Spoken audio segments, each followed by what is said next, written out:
সুপ্রিয় দর্শক মণ্ডলী, আপনারা দেখছেন আমি এখন অবস্থান করছি ঝিনাইদহের কালীগঞ্জ উপজেলার মধ্যে।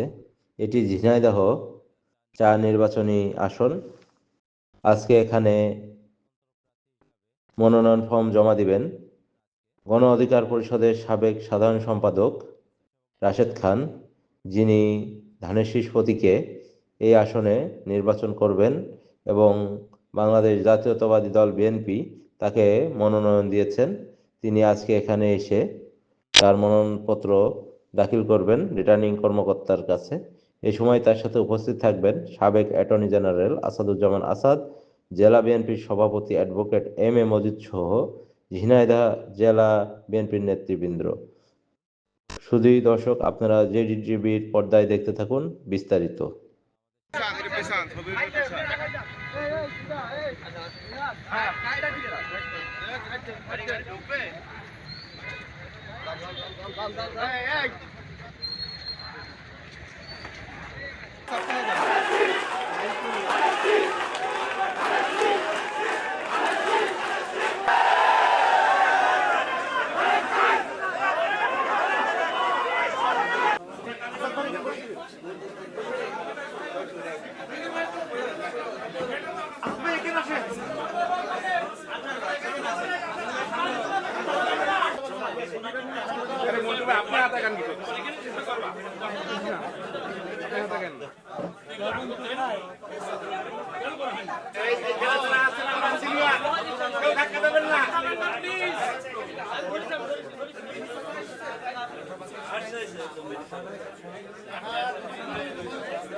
আমাকে জনাব তারেক রহমান সিদ্ধান্ত নিয়ে ঝিনাইদহ ৪ আসনে নির্বাচন করার জন্য পাঠিয়েছেন।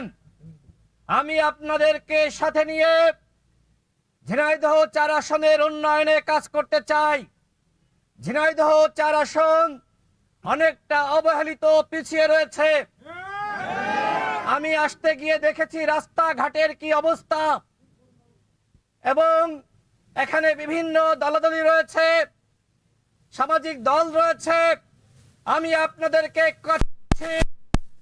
আমাকে আপনারা নির্বাচিত করলে, আমার পাশে থাকলে ঝিনাইদহ ৪ আসনে কোনো দলাদলি থাকবে না, মারামারি, গ্যাঞ্জাম, হানাহানি, বিদ্বেষ থাকবে না, এবং শিক্ষা ব্যবস্থার উন্নয়ন, চিকিৎসা ব্যবস্থার উন্নয়ন, রাস্তাঘাটের উন্নয়ন, কৃষির উন্নয়ন হবে ইনশাআল্লাহ।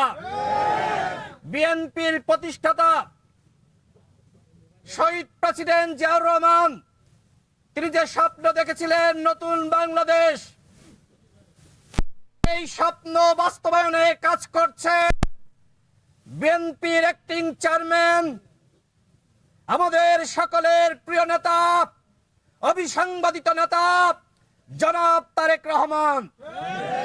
তারেক রহমান যে সিদ্ধান্ত নিয়েছেন, সেই সিদ্ধান্ত ঝিনাইদহ ৪ আসনের সকলকে মেনে নেওয়ার আহ্বান জানিয়েছেন আমাদের আসাদ ভাই এবং মজিদ ভাই।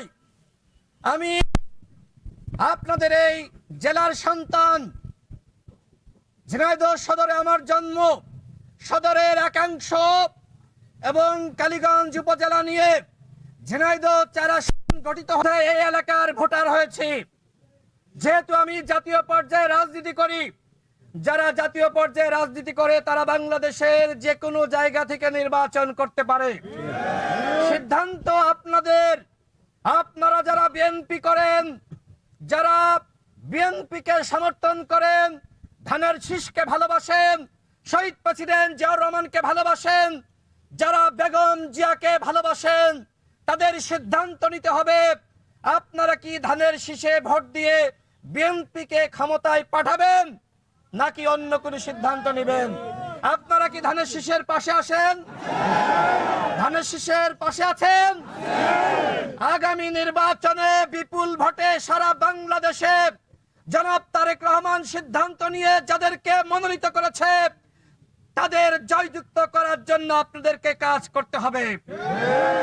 এই আসনে আমি যদি জয়ী হই, প্রকৃতপক্ষে আমি জয়ী হব না, জনাব তারেক রহমান জয়ী হবে। তার সিদ্ধান্তকে আমি মেনে নিয়ে আপনাদের সাথে কাজ করার জন্য এখানে এসেছি। সুতরাং আপনাদের প্রতি আমি অনুরোধ রাখতে চাই, আপনারা আমার পাশে থেকে জনাব তারেক রহমানের হাতকে শক্তিশালী করুন। আমি বিশ্বাস করি যারা বিএনপিকে ভালোবাসে তারা বিএনপির সিদ্ধান্তের সাথে থাকবে। আমার সর্বশেষ কথা, আমি এই এলাকার ফ্যাসিবাদ বিরোধী সকল রাজনৈতিক নেতৃত্ব নিয়ে যারা বিএনপির নেতাকর্মী রয়েছে, অঙ্গ সংগঠনের নেতাকর্মী রয়েছে, তাদের সকলকে সাথে নিয়ে কাজ করতে চাই। আমি ঝিনাইদহ 4 আসনের মানুষের কাছে দোয়া এবং ভোট চাই। ধানের শীষে ভোট দিয়ে তারেক রহমানকে জয়যুক্ত করুন। জনাব তারেক রহমান ঝিনাইদহ 4 আসনে আসবেন ইনশাআল্লাহ। জনাব তারেক রহমান ঝিনাইদহ 4 আসনে নির্বাচনী জনসভায় আসবেন। আপনারা সেই জনসভায় সকলে অংশ নেবেন। বিএনপির সকল নেতাকর্মীকে, অঙ্গ সংগঠনের নেতাকর্মীকে সেই জনসভা সফল করার আহ্বান জানিয়ে আমি আমার বক্তব্য শেষ করছি। বাংলাদেশ জিন্দাবাদ, বাংলাদেশ জাতীয়বাদী দল বিএনপি জিন্দাবাদ। যারা উপস্থিত হয়েছেন সকলকে ধন্যবাদ।